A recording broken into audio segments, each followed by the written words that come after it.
Donc, je suis content de venir parler comme ça de 17 ans de lutte contre la végéphobie. J'ai une demi-heure pour en parler, alors ça va être nécessairement, malheureusement, extrêmement condensé et presque caricatural. C'est important d'en parler parce que cette année, l'équipe d'organisation de la VégiPride a fait le choix de ne pas mettre en avant la notion de végéphobie et de mettre en avant à la place la notion de spécisme, ce qui, je pense, est une bonne idée. Mais c'est moi qui ai demandé à faire cette intervention. Je me disais, on ne peut pas tourner la page comme ça de 17 ans d'histoire de la VégiPride sans en parler, sans refaire une sorte de petit historique explicatif et sans faire un petit bilan critique de ce qu'a apporté ou n'a pas apporté cette notion de végéphobie. Alors, du coup, je vais me livrer à un rapide historique. La VégiPride a été créée en 2001 et elle a été créée explicitement sur le modèle de la Lesbian Gay Pride et en même temps qu'était créé le terme de végéphobie. Et elle a été créée dans un but qui était similaire aux objectifs des premières Lesbian Gay Pride, enfin de la première Gay Pride, ça s'appelait comme ça à l'époque, qui était de permettre aux végétariens qui l'étaient pour les animaux de sortir du placard. C'est-à-dire d'arrêter de raser les murs, d'arrêter de faire semblant d'être végétarien pour toutes les autres raisons possibles et imaginables, et pour qu'ils interviennent, que ça leur donne de la force, cette marche, cette manif, et qu'ils osent continuer à parler du fait qu'ils se soucient suffisamment des animaux pour affronter l'opinion publique et la pression sociale en arrêtant de les consommer. Alors ça faisait à l'époque 11-12 ans déjà qu'on était militant pour le végétarisme pour les animaux. À l'époque c'était pour le végétarisme et pas particulièrement pour le véganisme, qu'on ne considérait pas comme particulièrement important. La grosse rupture symbolique d'avec l'ordre spéciste, on la voyait comme opérée par le végétarisme, par le refus de consommer la chair des animaux. Et le reste nous paraissait vraiment anecdotique à côté, le fait de refuser les œufs et les laitages. Donc il y avait vraiment un accent mis sur la question du végétarisme. Et donc ça faisait 12 ans qu'on militait sur cette question-là, qu'on était en relation avec plein de gens en France, et qu'on voyait bien, on voyait déjà bien pour nous-mêmes toute la difficulté qu'on avait à parler de végétarisme pour les animaux, d'oser parler de ça. Moi, par exemple, j'ai mis plus de 5 ans, après être devenu antispéciste, avant de cesser d'éprouver de la honte, à me préoccuper des animaux, du sort des animaux. C'est-à-dire j'évoluais dans les milieux révolutionnaires, anards et tout ça, qui sont assez virilistes. Et j'avais intégré le fait que c'était une histoire de petits bourgeois et pas très révolutionnaire. Mais il y a des personnes qui militaient avec nous, qui n'osaient pas dire à leurs parents ou leurs grands-parents qu'elles étaient végétariennes. On voyait des jeunes qui se faisaient, mais quasiment, qui subissaient des sévices dans leur famille parce qu'on essayait à tout prix de les faire céder sur la question de la consommation de la viande. Il y avait énormément de gens avec lesquels on était en relation. À l'époque, c'était beaucoup des relations par courrier écrit. Oui, ça paraît bizarre. C'était avant que Internet se soit généralisé, mais énormément de gens qui se sentaient extrêmement isolés et qui faisaient état d'une grande misère morale, en fait, de se retrouver en but à une hostilité un peu constante, permanente, de la part de leur entourage. Voilà, il y a eu, j'ai connu des cas de gens qui ont été en psychiatrie à cause de la pression sociale, de gens qui étaient suicidaires et je ne sais pas ce qu'ils sont devenus. C'était quand même assez dur. Et à côté de ça, donc les gens se prenaient une sorte de violence de leur entourage et de leur entourage proche, de leur entourage élargi, etc. C'était dans les années 90, il y avait 1 ou 2, il me semble, restaurants végétariens à Paris. Et j'avais discuté avec un gars qui tenait un restaurant qui disait pas du tout que c'était du végétarisme par rapport aux animaux. Hein. Il disait que c'était pour des raisons spirituelles. Il disait qu'il se faisait fréquemment cracher sur sa vitrine, par exemple. Ça, c'est des types de comportements qui ont disparu depuis. Mais alors, en tout cas, ce qui apparaissait, c'est qu'il y avait une très forte pression sociale. C'était très dur à vivre pour les gens. Un certain nombre de gens s'essayaient au végétarisme et y renonçaient suite à cette pression sociale. Et aussi, ce qu'on entendait tout le temps, c'était une psychologisation du problème de la part des végétariens eux-mêmes, où les gens disaient ah, mais en fait, je suis pas assez forte pour arriver à parler de la question, etc. Enfin, il y avait où les gens se rendaient responsables du fait de ne pas arriver à poser le problème sur la table, c'est le cas de le dire. Et il s'auto-accusait d'être faible, de ne pas être assez courageux, etc., etc., quoi. Et du coup, la marche de la Végipride, elle a été vraiment créée, d'abord pour tous les gens qui étaient dans les campagnes, dans les petites villes, qui se sentaient isolés, et puis en fait pour tout le monde, dans l'idée de se donner du courage et de se permettre d'affirmer le reste du temps qu'on était végétarien pour les animaux.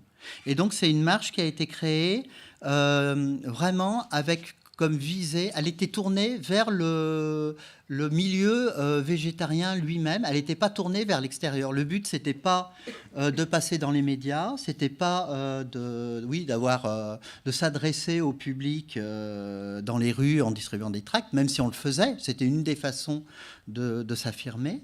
Mais le but, c'était véritablement de s'affirmer vis-à-vis de soi-même, à la fois en tant qu'individu végétarien et à la fois en tant que communauté végétarienne en but à une pression sociale. Et les premières années, la première Végipride, elle a été organisée sur un coup de tête en un mois, et il y a eu une centaine de personnes. La seconde, il y a eu 300 personnes. Ensuite, ça a augmenté régulièrement jusqu'à atteindre 1000, 1500 personnes les dernières années. Là, ça diminue un petit peu depuis 2 ans. Ça a été une manifestation qui a été très importante pour le développement du mouvement. D'abord parce qu'elle permettait, c'était une manifestation nationale, elle permettait véritablement aux végétariens de toute la France, végétariens et végétariennes bien sûr, de toute la France, de se retrouver sur un événement public contestataire et protestataire commun, et justement aux gens de se sentir, de se donner mutuellement de la force. Pendant très très longtemps, pratiquement à chaque Végipride, il y avait des gens qui pleuraient d'émotion, de se retrouver avec d'autres gens qui pensaient la même chose, qui ressentaient la même chose, et simplement de cesser de se retrouver isolés, quoi. Ça a permis ça, et puis ça a permis aussi autre chose qui n'avait pas été particulièrement prévu, mais c'est qu'avant, le mouvement antispéciste, qui était le gros du mouvement du végétarisme pour les animaux, s'était développé beaucoup dans les sphères des anarchistes non organisés, les alternatifs, les squatteurs, etc. Mais en fait dans des sortes de ghettos culturels et politiques.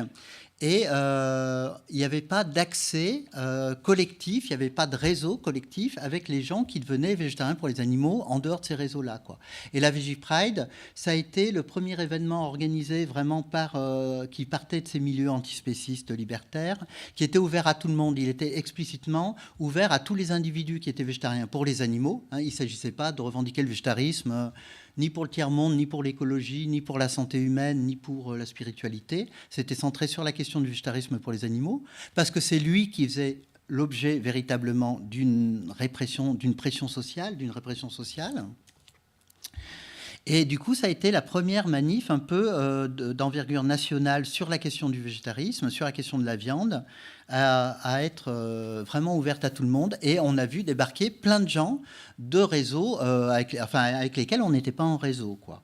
Et ça a été le début du développement d'un mouvement animaliste qui n'était plus cantonné à ce que j'appelle des ghettos culturels et politiques. Le mouvement alternatif, le mouvement squat, le mouvement anar, etc., quoi. Mais ça, ce n'était pas un effet qu'on avait particulièrement prévu. Le but, donc, c'était de rompre l'isolement des végétariens. Et ça a été effectivement, ça a très bien marché. Bon, de fait, très vite, ça a cessé d'être la VeggiePride qui a été le lieu particulier pour rompre l'isolement. C'est-à-dire qu'avec le développement d'Internet, mais aussi le développement du mouvement en lui-même, ben, il s'est créé plein de groupes locaux, il s'est créé plein de groupes aussi sur Internet, il s'est créé plein d'autres initiatives qui ont fait que la VeggiePride n'a pas gardé un rôle central à ce niveau-là pendant très longtemps, et même, je dirais, a très vite acquis un rôle mineur dans la lutte contre l'isolement des VG. Très vite, ça a été les réseaux sociaux qui ont pu pallier. Les gens se trouvaient, se rencontraient à travers soit des pique-niques VG, soit des actions militantes collectives, soit tout bonnement sur les groupes sociaux ou à travers des groupes de rencontres, etc. Donc à ce niveau-là, ça n'a pas été... très rapidement, la VeggiePride a cessé d'être cruciale à ce niveau-là. Un autre but, c'était vraiment, autour de cette notion de végéphobie, d'arriver à, d'une part, politiser la question du végétarisme, c'est-à-dire déjà la centrer sur la question du végétarisme pour les animaux, alors qu'à l'époque, beaucoup de végétariens n'osaient pas dire qu'ils étaient végétariens pour les animaux et invoquaient toutes les raisons possibles et imaginables, sauf celle-là, parce que c'est là-dessus qu'ils s'en prenaient plein la gueule. Et puis, le but, c'était de créer un sentiment de solidarité inter-VG, etc. Et ça, je pense que ça n'a pas non plus très bien fonctionné. Dans la pratique, il n'y a pas eu véritablement je trouve, de solidarisation entre VG, s'épauler face à l'adversité, etc. Ou en tout cas, ça s'est fait de façon informelle, en interindividuel, mais ça, c'était déjà le cas avant. Il n'y a pas eu véritablement d'initiative un peu collective sur ce front-là. Et ça s'est vu tout particulièrement encore récemment, quand en 2011, il y a eu le gouvernement... ça doit être Sarkozy, je ne sais plus. Enfin bon, le ministre de l'Agriculture, Bruno Le Maire, a pondu des décrets et des arrêtés qu'on a appelés décrets cantines, qui rendaient obligatoire la consommation de produits animaux dans la restauration collective publique, et qui, de fait, la façon dont c'était fait, ça rendait absolument impossible d'être végétarien ou végane en ayant recours à la restauration collective publique. C'est-à-dire dans les écoles, mais ça peut être aussi les hôpitaux, ça peut être pas mal de... Bon, ça a été surtout appliqué dans les écoles.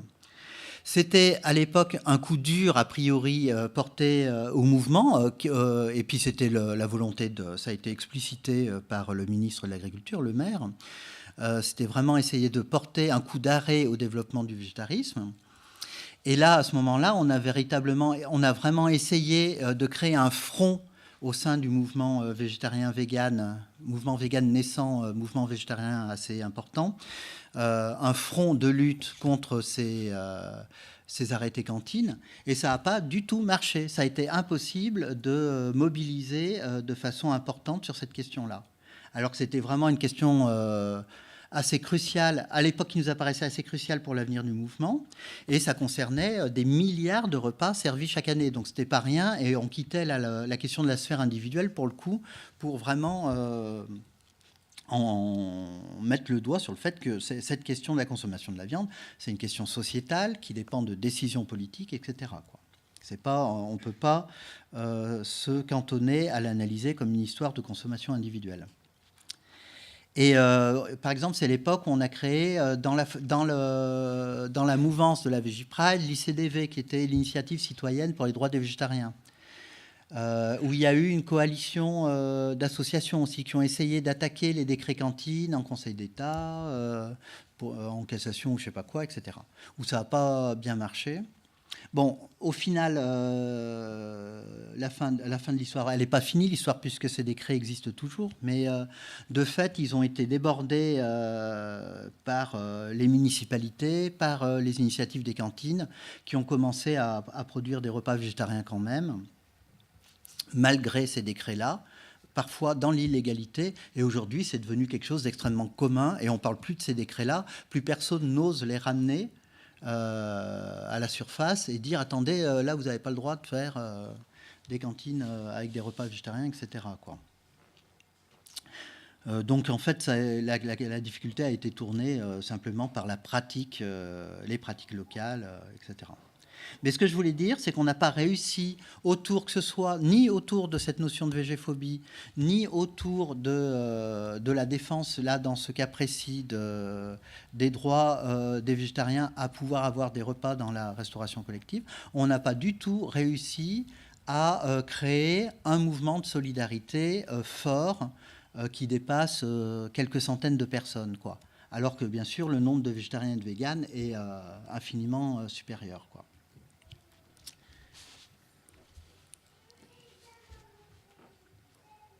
De façon générale aussi, on espérait que la mise en avant de la végéphobie, c'était une façon donc de resserrer, faire en sorte que les végés se serrent les coudes, et notamment que les végés et les véganes se serrent les coudes. Et ça non plus, ça n'a pas vraiment eu lieu. Très vite, les véganes ont tenu à se distinguer des végés en arguant de leur supériorité morale, en disant bon, aux végés, ce qui est vrai, que c'était moins cohérent et que c'était pas cohérent que de manger des sous-produits animaux, etc. Mais très vite, on a vu qu'effectivement, il y avait très peu de solidarité du monde végane par rapport au monde végétarien.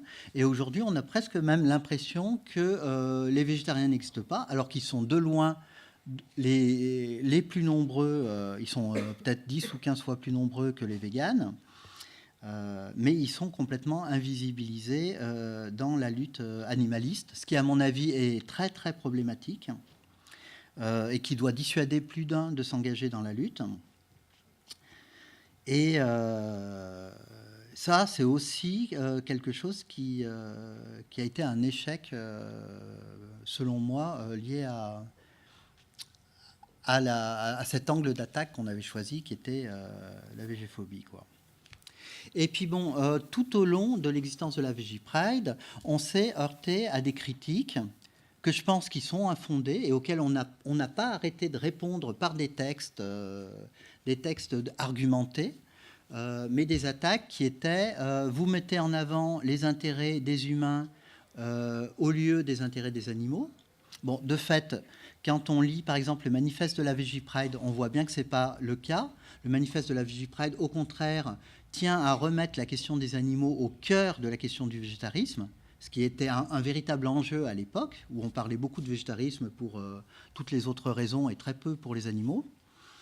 On nous a beaucoup reproché aussi de faire une marche identitaire et non pas une marche politique. Là aussi, on a produit un certain nombre de textes qui, à mon avis, montrent que c'était plutôt l'inverse et qu'il s'agissait de désidentitariser le végétarisme et d'en faire une pratique politique et de montrer que la répression à laquelle, ou la pression sociale, ou la répression sociale à laquelle on était confronté, était en fin de compte, était de l'ordre en fin de compte d'une répression politique. Et puis, dernièrement, mais ça c'est assez nouveau, on a reproché à la Végipride, à travers l'emprunt du mot Pride, et à travers le terme de végéphobie qui est calqué effectivement explicitement sur le terme d'homophobie, d'emprunter abusivement à des termes qui viendraient d'oppression systémique, ce qui ne serait pas le cas de l'oppression des végétariens et des végétaliens, etc. Donc en fait, on a essuyé des attaques sur la légitimité d'utiliser les termes Végipride ou végéphobie. Bon, là encore, il y a eu des polémiques et il y a eu des textes qui ont été produits avec pas mal d'arguments sur ces questions-là. Là, c'est pas en une demi-heure que je vais revenir sur les arguments. Mais ce que je veux dire, c'est que tout au long de l'histoire de la Végipride, il a fallu se battre en partie contre le milieu végétarien lui-même, ou vegan lui-même, le milieu animaliste lui-même, qui ne comprenait pas un certain nombre de points. Et à chaque fois, ça a coûté énormément d'énergie. Et au final, à mon avis, pour un gain qui n'est pas si important que ça, voire qui est quasiment inexistant, pour le développement du mouvement animaliste, etc., etc. C'est pour ça que je vois, moi, la décision de cesser d'appeler la marche VeggiePride et de choisir un autre nom comme une décision au final plutôt bonne. Ça fend un peu le cœur de renoncer à quelque chose qui a une histoire. Et pour moi, ça fait partie de mon histoire. Par exemple, ça fait 18 ans que je suis de près l'organisation de la VeggiePride, ou voir que j'étais au cœur de cette organisation-là, ça dépend des moments. Mais il me semble qu'on a effectivement mieux à faire aujourd'hui, et notamment peut-être en mettant le focus sur la notion de spécisme, par exemple. Mais il y a peut-être d'autres idées aussi possibles et qui sortiront des consultations qui sont en cours. Voilà. Mais alors, moi, je tenais à dire qu'effectivement, le fait de... c'est pas moi qui ai pris la décision, je veux dire, c'est le collectif d'organisation de la VeggiePride qui a pris la décision de cesser de revendiquer la lutte contre la végéphobie et à terme de cesser de s'appeler VeggiePride. Mais je pense que c'est une décision qui est bonne, mais moi, je ne trouve pas qu'elle est bonne parce que les analyses qu'on a pu produire en termes de végéphobie seraient fausses, mais simplement parce qu'elles ne sont pas suffisamment opérationnelles pour le développement du mouvement. Et ce n'est pas de ce côté-là, en fait, qu'il faut continuer à se développer, quoi. Qu'est-ce que je pourrais rajouter sur ces questions-là ?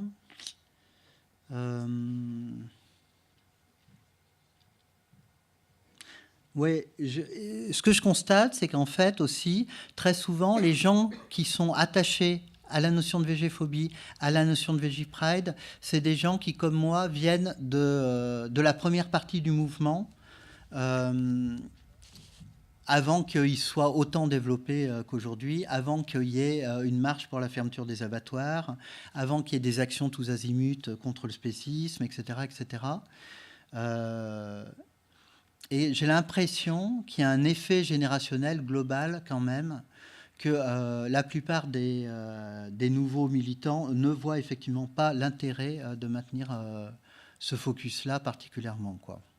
Donc il me semble que c'est aussi ce changement d'appellation, c'est aussi prendre acte d'une sorte de changement culturel et générationnel au sein du mouvement, quoi. Voilà, j'ai sûrement oublié plein de points intéressants. En même temps, si on veut discuter, autant s'y mettre maintenant, parce qu'on a les minutes sont comptées, malheureusement. Moi, je pense que c'est très bien de vouloir faire un peu marche arrière, parce qu'effectivement, le mouvement vegan pur ne peut pas fédérer tout le monde. Par contre, donc de faire marche arrière, de parler de végétarisme, en fait, de vegan évidemment inclus, ça fait avancer tout doucement les gens vers le fait qu'il y a, par exemple, de la colle de poisson dans des biscuits ou des choses comme ça. Tout doucement, les gens avancent. Alors, ce que je voulais dire, étant végétarienne depuis presque toujours, je pense qu'il faut axer beaucoup pour que la population, disons, soit d'accord. Il faut axer beaucoup sur la santé des êtres humains, parce que ça les intéresse, et la santé de la nature. Il faut vraiment arriver à faire ce mouvement un peu global qui touche tout le monde, premièrement. Ensuite, pour ce qui est des devantures, je pense qu'il faut renvoyer la balle aux médias. Il faut leur dire c'est votre faute. S'il n'y a pas de vitrine cassée, vous ne parlez pas d'une manif. S'il n'y a pas de bouchers qui sont attaqués, vous ne parlez pas du mouvement vegan. Il faut les renvoyer à leur responsabilité. Ça, évidemment, même si on est contre pour les pauvres bouchers, qu'on leur abîme leur devanture. Maintenant, je trouve qu'effectivement, le fait de se rendre compte que VeggiePride, ça doit s'appeler autrement, je trouve ça très bien. Je trouve qu'il faut faire cette marche arrière pour récupérer justement la population qui est en proie au marketing, au lobby de la viande qui pousse à fond la caisse en ce moment. Je me permettrai bien de répondre rapidement sur un point qui est l'histoire justement d'invoquer les arguments santé, écologie. Tout dépend quels sont nos objectifs. Si notre objectif c'est de développer le végétarisme ou le véganisme, c'est peut-être, et je ne suis même pas sûr que ce soit le cas, une bonne chose. Si notre objectif c'est de développer un mouvement animaliste ou un mouvement antispéciste, je pense que c'est une très mauvaise chose. Que de mettre sur un même plan ces arguments avec l'argument de la vie et de la mort et de la souffrance des premiers concernés, qui sont ceux qui sont mangés. En 1989, on a fait une brochure « Nous ne mangeons pas de viande pour pas tuer d'animaux ». Alors je m'excuse, c'est une anecdote que je raconte souvent, il y en a qui l'auront déjà entendu. Mais dans cette brochure, c'était centré sur la question des animaux, le végétarisme pour les animaux, et il y avait une petite partie sur la santé humaine où on commençait l'article. C'était pour faire le point sur ces questions-là, pour rassurer les gens. On commençait l'article en disant c'est pas notre raison pour arrêter de manger de la viande, la santé. On veut simplement faire le point là-dessus. Et en fait, il y avait des gens qui nous écrivaient moi, je suis complètement d'accord avec vous. La viande, c'est un vrai poison. Il y avait comme ça tout un phénomène de la part des végétariens eux-mêmes, et même les premiers, de cécité, d'aveuglement. C'était un tabou que de parler du sort des animaux. Et du coup, on a pris acte de ça et on a véritablement ensuite porter tous nos efforts sur le développement d'un mouvement qui ne parle que de la question de la viande, en considérant que dès qu'on parlait d'autres sujets, les gens sautaient sur ces autres sujets pour nier en fait la question des intérêts des animaux. Et ça a été un vrai combat pour arriver à ça, et grosso modo, d'ailleurs, un combat contre les végétariens, pour une bonne part, pour arriver à faire qu'on identifie le végétarisme non plus à de l'ascétisme, non plus à de l'écologie, non plus à de l'élévation spirituelle, non plus à de la santé, mais à la question animale. Et aujourd'hui encore, je pense qu'il y a un véritable enjeu à continuer dans cette voie-là. On le voit bien avec tout le mouvement de végétarisation dans les cantines scolaires, dans les cantines collectives qui a lieu à l'heure actuelle. Les gens qui promeuvent ces changements-là dans les cantines, presque toujours, ils sont animés par des questions de type éthique, qu'en fait, ils veulent promouvoir des alternatives au massacre des animaux. Et jamais ça n'apparaît dans les discours publics, ni les discours aux administrations, ni les discours aux médias. Il y a un tabou qui continue d'exister. On n'a pas le droit de mentionner, on n'ose pas en tout cas, mentionner les intérêts des animaux. On a l'impression qu'on va être délégitimé si on le fait. Je pense que c'est faux, il faut oser le faire et que c'est comme ça qu'on va avancer. Et qu'on a le même problème dans la lutte contre l'expérimentation animale, où on va dire c'est une fraude scientifique, c'est tout et n'importe quoi sauf les intérêts des animaux, sauf dire on n'a pas le droit de faire souffrir intentionnellement des êtres qui n'ont rien demandé, pour les mêmes raisons que s'ils étaient humains. On a le même problème, par exemple, avec les discours contre la chasse, qui vont parler d'écologie et de drames humains, mais qui vont jamais dire explicitement on est contre la chasse parce que ça tue et ça fait souffrir des êtres sensibles qui ne sont pas humains, certes, mais qui méritent tout autant de pouvoir continuer à vivre, etc. Bonjour, je m'appelle Pascal, donc je voudrais faire quelques commentaires. D'abord, je trouve que le terme de VeggiePride, il est extrêmement fédérateur. Donc, si on trouve un autre terme, il faudra faire attention de garder cette portée internationale. Car je vous rappelle qu'il y a d'autres pays aussi qui militent dans le même sens que nous. Et je pense notamment à Tel Aviv en Israël, où qui est quasiment en train de devenir un territoire vegan. Je pense aussi aux 80% de végétariens qui sont au Gujarat. Et donc, on n'est pas seul. Simplement, il y a des choix, effectivement, des lobbies qui font pression. Et là, je rejoins tout à fait notre collègue qui a parlé tout à l'heure. Je pense que finalement, les attaques que l'on subit actuellement sont une bonne chose, car elles traduisent le fait que le système est aux abois. Il ne faut quand même pas oublier que globalement, la consommation de viande en France baisse. Il y a aussi le fait que quand on veut sensibiliser quelqu'un à la cause animale ou tout simplement à la destruction animale, il faut faire comprendre qu'il y a une hypocrisie effectivement de la population à s'indigner du sort qui est fait dans les abattoirs ou de la manière dont on élève les animaux, puis en même temps de sous-traiter le massacre à d'autres quand on voit arriver les choses dans nos assiettes. Et qu'il faut y avoir une réflexion là-dessus.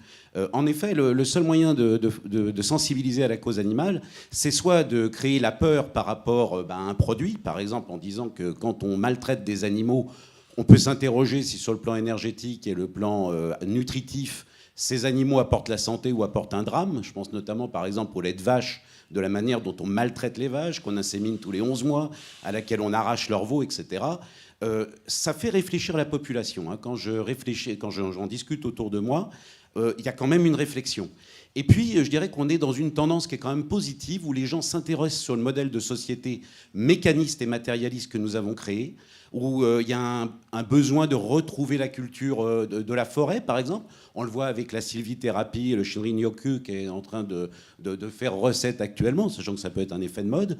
On le voit à travers le fait qu'il y a des réflexions sur le karma, etc., qu'on peut à nouveau aborder ces sujets-là qui, jusqu'à présent, étaient des sujets tabous.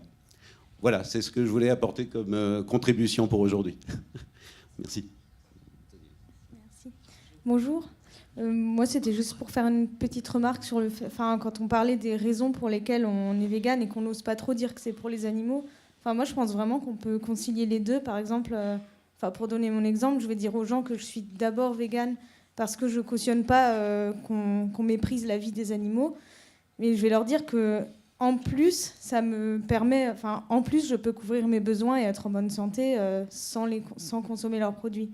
Donc invoquer la cause première qui est je cautionne pas ce qu'on leur fait, mais leur montrer, je pense que le meilleur exemple, c'est notre comportement et que les gens voient qu'on est en bonne santé, qu'on est en paix, qu'on est bien. Et c'est en fait des conséquences, mais on peut rester sur la cause première qui est défendre les animaux et montrer par le reste qu'en plus ça va. Par exemple, j'ai des amis sportifs. Moi qui aime le sport aussi, je leur montre que je peux couvrir mes besoins et continuer à faire du sport en étant végane. Et ils le voient vraiment. Et j'ai vraiment des amis qui remettent leur alimentation en question et tout. Et c'est pas plus compliqué que ça, en fait. Donc, je pense qu'on peut tout concilier. Voilà. Merci. Oui, il faut même que je parle plus loin, sinon je vais exploser. Oui, le terme de Veggie Pride, c'est bien, mais il y a beaucoup de gens qui ne sont pas anglophones et qui ne réfléchissent pas et qui disent le quoi, alors que peut-être qu'ils pensent à Vigie Pirate ou que sais-je encore.